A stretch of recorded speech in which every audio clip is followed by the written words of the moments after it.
अस्सलाम वालेकुम ख़ातिन हज़रात, मैं हूं इसरार अहमद कसान। वज़ीर-ए-आज़म पाकिस्तान सऊदी अरब जा रहे हैं।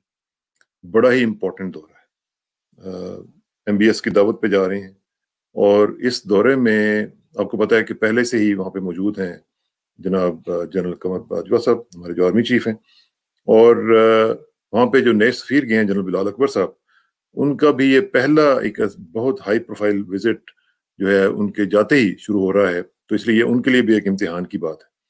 और मुझे लग रहा है कि काफ़ी ज़्यादा लंबी चौड़ी वहाँ पे जो है गुफ्तगू हो रही हैं और स्ट्रेटेजिक लेवल पे जो डिसीजंस हैं वो बड़े ज़बरदस्त किस्म के होंगे।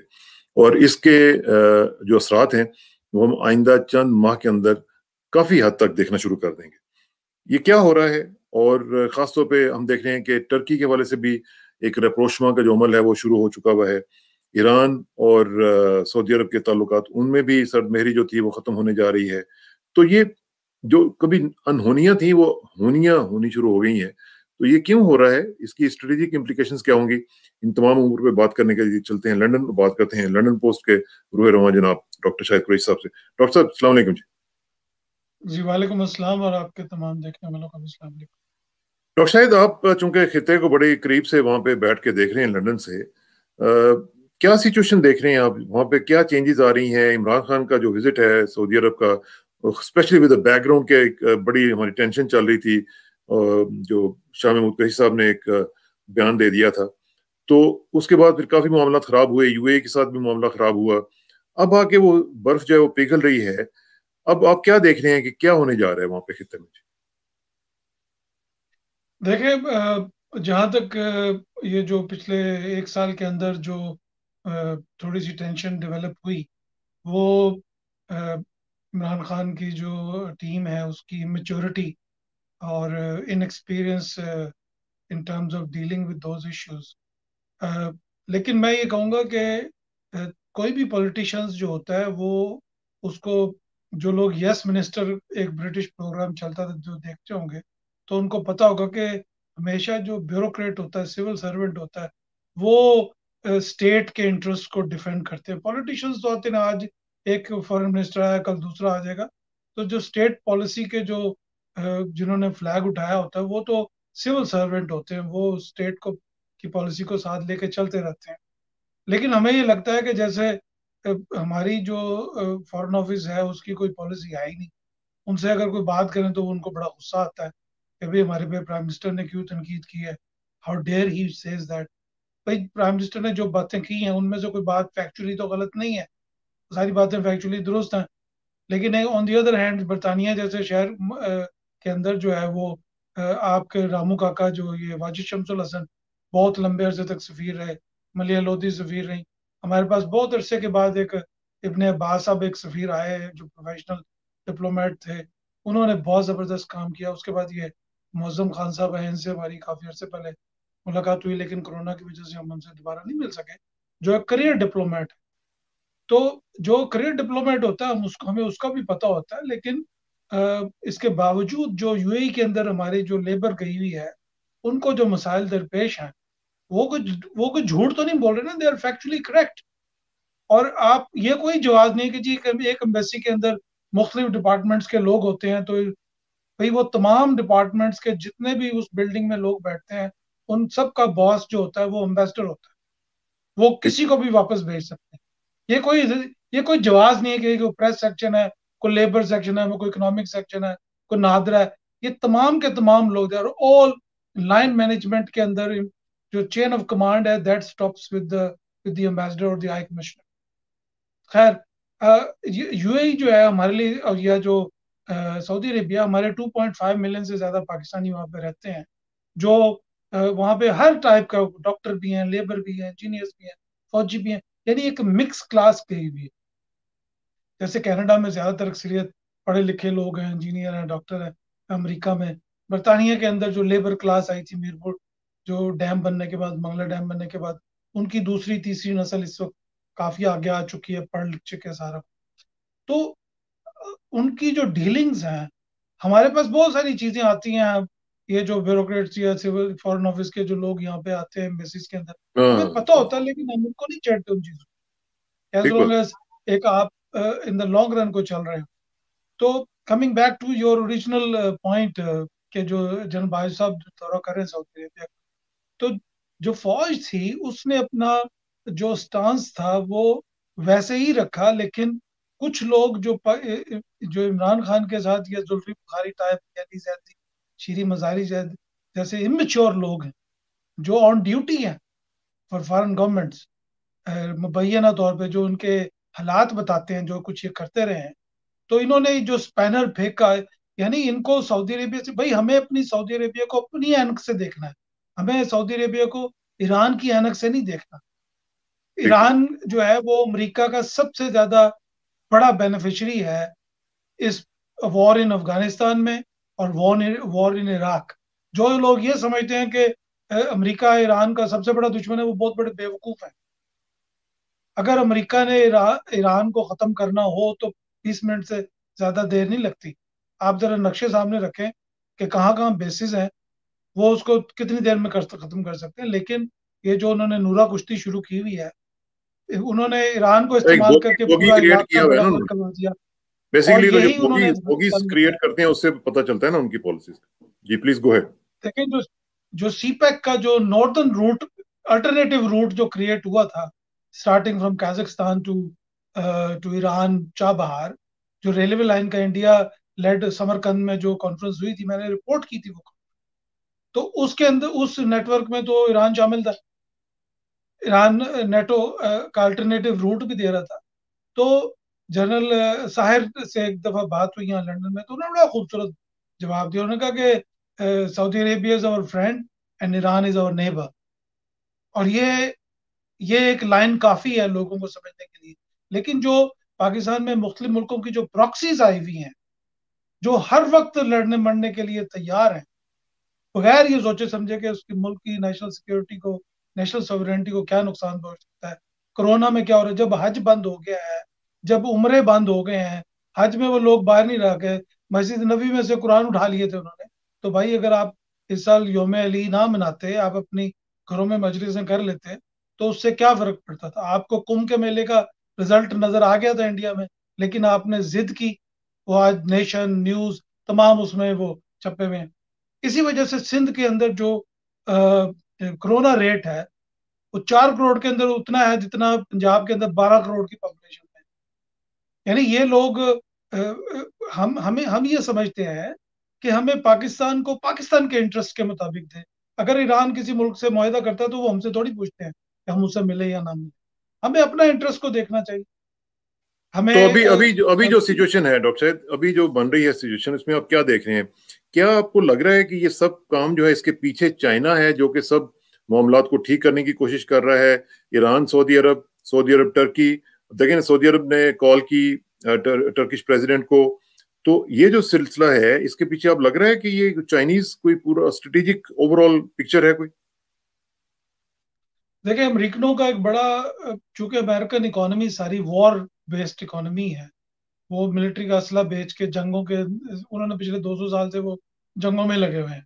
तो उनको एक कोई ना कोई क्राइसिस क्रिएट करना होता है अपनी लोकल ऑडियंस को बताने के लिए कि हमने ये, आपको पता है कि अमेरिका की तमाम स्टेट्स में मुख्तलिफ असला बनाने की फैक्ट्रीज हैं। और जब वो किसी एक को बंद करने की कोशिश करते हैं तो वो मजदूर, उसके लीडर, वो अपने सेंटर के पास, कांग्रेसमैन के पास पहुंच जाते हैं। तो उसके लिए उनको एक ऐसा एक्टिव, अभी जो साउथ चाइना सी में जो हो रहा है, बरतानिया का जो लेटेस्ट एयरक्राफ्ट कैरियर जो है वो कुछ दिनों में जाएगा साउथ चाइना सी में, यहाँ से वहां पे भी वो जमा हो रहे हैं। तो वो उनके पास जो एक अकेला रूट बचता है चाइना के पास इंटरनेशनल वर्ल्ड के साथ कनेक्ट करने के लिए, वो सीपेक है और वो गवादर है।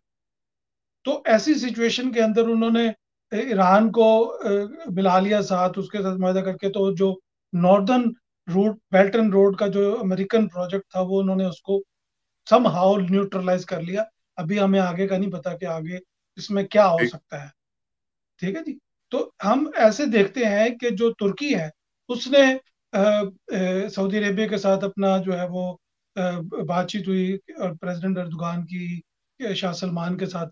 आज हम जैसे बात कर रहे हैं तो तुर्की का फॉरेन मिनिस्टर्स का डेलीगेशन इजिप्ट गया हुआ है, जो कि 2014 के बाद उनके हाँ, उनके ताल्लुकात उनके काफी कम ताल्लुकात हुए। भी उन्होंने काफी डाउनग्रेड कर दिए थे ना उसको। वो चार्ज दी अफेयर पे वो आ गए थे। कमिंग बैक टू पाकिस्तान, के जनरल बाजवा अगर इस वक्त इतनी कॉम्प्रोमाइजिंग सिचुएशन में अगर है, तो उसकी सबसे बड़ी वजह इकोनॉमी है, इन इन्वर्टेड कॉमर्स। तो हाँ, आपकी इकोनॉमी अगर इस स्टेज पे पहुंची है, या आपने इतने इतने बड़े प्लांट लगा लिए हैं जिसके कैपेसिटी चार्जेस आपको देने चाहिए, तो जनरल बाजवा को सबसे पहले मिलिट्री कोर्ट्स बना के उन लोगों को फांसी देनी चाहिए जिन लोगों ने वो आईपीपीज के साथ एक्सपेंसिव बिजली के मुआहदे साइन किए।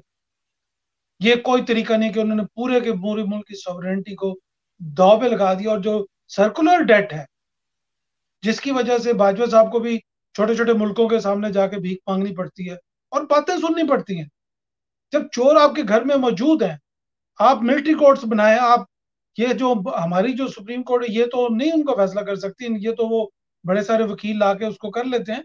तो मेरे ख्याल से उनको स्पेशल कोर्ट्स बनानी चाहिए फॉर फाइनेंशियल टेररिज्म, कि जिन लोगों ने पाकिस्तान का पैसा चोरी किया है, जितना पैसा इन्होंने चोरी किया है उससे तो आधे का आप आईएमएफ से ले रहे हैं।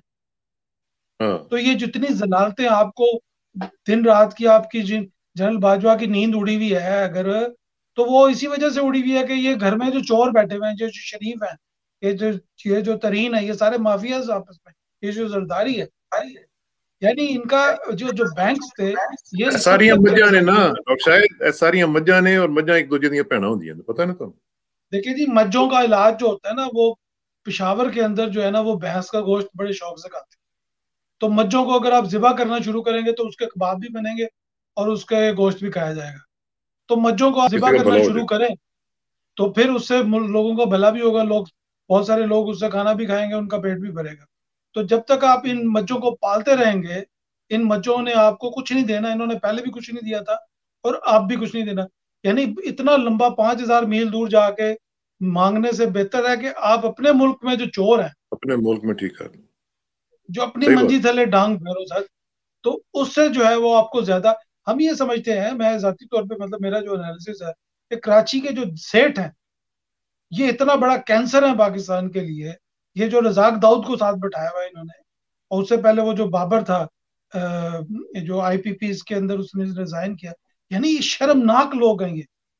इन लोगों के अंदर गैरत नाम की कोई चीज नहीं है, कि हमारा मुल्क जो है वो दाव पे लगा हुआ है। और हम लोग कल भी चार 7 लोग कल शहीद हुए हैं वहां पे, एक कैप्टन साहब, 2 और हाँ, फॉलो अप ऑपरेशन में 4 उन्होंने एफसी के जवान शहीद किए। तो ये लोग क्यों अपनी जानें दे रहे हैं? कि इसलिए कि हमजा शहबाज वजीर आला बन जाए, मरीम नवाज वजीर आजम बन जाए, बिलावल प्राइम मिनिस्टर बन जाए पाकिस्तान का। तो को थोड़ी बहुत शर्म या करें जनाब। आप जिस तरीके से आपने टीटीपी को शिकस्त दी, जिस तरीके से आपने अलकायदा को शिकस्त दी, तो आप इन फाइनेंशियल टेररिस्टों को भी शिकस्त दे सकते हैं। आप बिल्कुल दे इनसे सकते हैं, लेकिन अगर विल इनसे हो डील तो। कर सकते हैं। अगर विल हो, और अगर विल हो तो ये भी कर सकते हैं, और साथ साथ अगर विल हो तो इमरान खान को ब्लैकमेल ना होने दें, क्योंकि वो अगर वो कह रहे हैं, आज भी वो बेचारा, मैं समझता हूं, मुझे यकीन माने उसके ऊपर अब तरस आना शुरू हो गया। एक बंदा खड़ा हुआ है पूरे पाकिस्तान में, बाकी सारे के सारे करप्ट उसके साथ सामने खड़े हुए हैं, और वो कह रहा है कि मैं एनआरओ नहीं दूंगा। यानी हैट्स ऑफ टू हिज करेज, कि बंदा एक खड़ा हुआ है और कह रहा है कि नहीं यार, फॉर गॉड सेक, उसको आप उसकी टांगे मजबूत करें, उसको आप कहें जी कि हम आपके साथ हैं, आप जो भी करना चाहते हैं आप करें, पाकिस्तान को साफ करें इस माफिया से। देखिए, जो गैर मुल्की ताकतों का जो मंसूबा है ना, अगर बाजवा साहब की टीम अगर फेल हुई, हम चाहते हैं कि वो सक्सीड हो। जो गैर मुल्की ताकतों का, जो एजेंसीज का जो मंसूबा है पाकिस्तान में, वो बिल्कुल वही है कि जो अफगानिस्तान में था। अब वो मुल्कों पे कब्जे नहीं करते, अब वो मुल्कों को शाम बनाते हैं, वो इराक हाँ, बनाते हैं। इराक का हाईएस्ट एजुकेशन रेट था, सीरिया का हाईएस्ट एब्सोल्युटली। एजुकेशन रेट था। क्या हुआ उन मुल्कों के साथ? 40 साल पीछे चले गए। तो अब वो मुल्कों पे कब्जा नहीं करते, अब वो उनका इंफ्रास्ट्रक्चर तबाह कर देते हैं, उनकी मिडिल क्लास को खत्म कर देते हैं, ताकि मुल्क चलाने के लिए कोई बचे ही ना। बचे तो ही ना। आपको अगर होश के नाखून नहीं आ रहे, तो आपने बाढ़ लगा ली अफगानिस्तान की बॉर्डर पे, आपने बहुत अच्छा किया। लेकिन अभी तक जितने भी हुक्मरान आए हैं हिंदुस्तान में, वो अफगानिस्तान से यहाँ से गुजर के ही गए हैं। वो, उनके पास कोई जहाज नहीं थे, C-130 पे नहीं गए वो, तो यहीं से वॉक करके गए थे, पंजाब में से गुजर के गए हैं।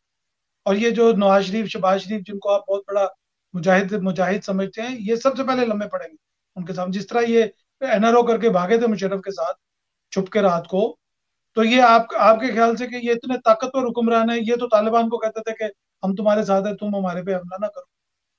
तो ये हाँ इन लोगों की बिल्कुल ऐसे। मौजूदगी में अगर अगर हमारी फौज ये समझती है कि शहबाज शरीफ खानदान उनके लिए बहुत बड़ा कोई टीपू सुल्तान का रोल अदा करेगा, तो ये उनकी बहुत बड़ी गलत फहमी है।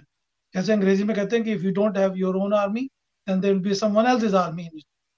और आर्मियों बिल्कुल को डिस्पर्स होते हुए देर, इराक की इतनी बड़ी फौज थी, डिस्पर्स हो गई, कुछ पता नहीं हाँ चला खत्म हो किधर गए गया। वो। हाँ, तो अगर तरह के आपने साथ। होश के नाखून ना लिए तो आप भी इसी तरह डिस्पर्स हो जाएंगे। जब तक आपने अंदर के चोरों की, जिन्होंने अंदर से दरवाजे खोलने हैं, जब तक आप हाँ उनके साथ जो है वो उनके कहानी उनके हाथ से सामने नहीं उनके मिलेंगे। सामने बाढ़ ना लगाए। सरहद के ऊपर बाढ़ आप बेशक लगाएं, लेकिन इन लोगों के आगे भी बाढ़ लगाएं। ये तो बहुत उससे भी ज्यादा जरूरी है कि वहां पे जो आपके ख्याल से जो तालिबान है वो जिस तरीके से उन्होंने पिछले 20-22 साल में अमेरिका के साथ लड़ा और उनको शिकस्त दी, और जिस तरह उन्होंने डेडलाइन दी अभी, तो वो इतने बेवकूफ हैं कि वो उनको नजर नहीं आ रहा कि पाकिस्तान के अंदर क्या हो रहा है। पाकिस्तान में जनरल मुशर्रफ ने जितना गंद मचाया है, इसके बावजूद जो वहां के अफगान तालिबान थे वो पाकिस्तान के साथ या पाकिस्तान के अवाम के साथ वो कभी बिटर नहीं हुए। उन्होंने कहा कि हम आपके मसाइल को समझते हैं। लेकिन जब आप इतना ज्यादा लेट जाएंगे तो कोई आपका कहाँ तक लिहाज करेगा। यहाँ तक अगर है, आप ठीक बात है। माफिया के मुखालिफ बनने के बजाय आप माफिया के एडर एंड बेटर बन जाएंगे, आप उनके प्रोटेक्टर बन जाएंगे, तो फिर आपको डिस्पर्स, इराक की मिसाल हमारे सामने है, इतनी बड़ी फौज हाँ उसकी, कितनी बड़ी कहाँ है फौज वो थी, आज सामने। खत्म हो गई। तो यही यही चलें चीज लिंकन भी यही इस चाहते पे हैं। हम करते रहेंगे इंशाल्लाह। और जो इमरान का दौरा है, इसके ऊपर हम इंशाल्लाह आगे भी जाके बात करेंगे, क्योंकि अभी हम सिर्फ प्रीएम्प्ट कर रहे हैं, लेकिन जो चीजें बाद में आएंगी इंशाल्लाह उसको भी बात करेंगे। डॉक्टर शाहिद आपको बहुत शुक्रिया। लेकिन एक चीज मैं ज्यादा से ज्यादा आपको बता दूं कि जो मार्कस ऑरेलियस, मैं हमेशा उसको कोट करता हूँ, जो रोमन एम्परर था, उसने जब ये कहा था ना कि जब एक शख्स, उसका तर्जुमा ये है कि जब किसी एक शख्स के सामने उसकी तमाम माफियाज उसके सामने खड़े हो जाएं, उसको उसका करेक्टर एसेसिनेशन करें, उसके खिलाफ हो जाएं, तो उस एक आदमी का साथ जरूर दें। और वो है इस वक्त, मुझे लग रहा है कि वो इमरान खान है। और अगर वो खड़ा हुआ है तो उसको हमें खड़े रहने देना चाहिए, क्योंकि अगर वो हार गया तो फिर इस मुल्क में मसाइल बहुत ज्यादा बढ़ जाएंगे। डॉक्टर साहब आपका बहुत शुक्रिया। इंशाल्लाह आपसे रब्ता रहेगा। Thank you very much for your time. और आखिर में दुआ कि मेरी इज्जत के लिए काफी है कि मैं तेरा ही बंदा हूँ, तो मेरे फख्र के लिए काफी है कि तू ही मेरा परवरदिगार है। तो बिल्कुल उसी तरह जिस तरह मैं चाहता हूँ, मुझे भी उसी तरह बना दे जिस तरह तू चाहता है। स्पुरदम बतुमाए खेच रहा, तू दानी हिसाब कमो बेच रहा। मुझे इस रक्साना को डॉक्टर शाहिद कुरैशी साहब के साथ इजाजत दीजिए। जल्दी मुलाकात होगी इंशाल्लाह। अल्लाह हाफिज।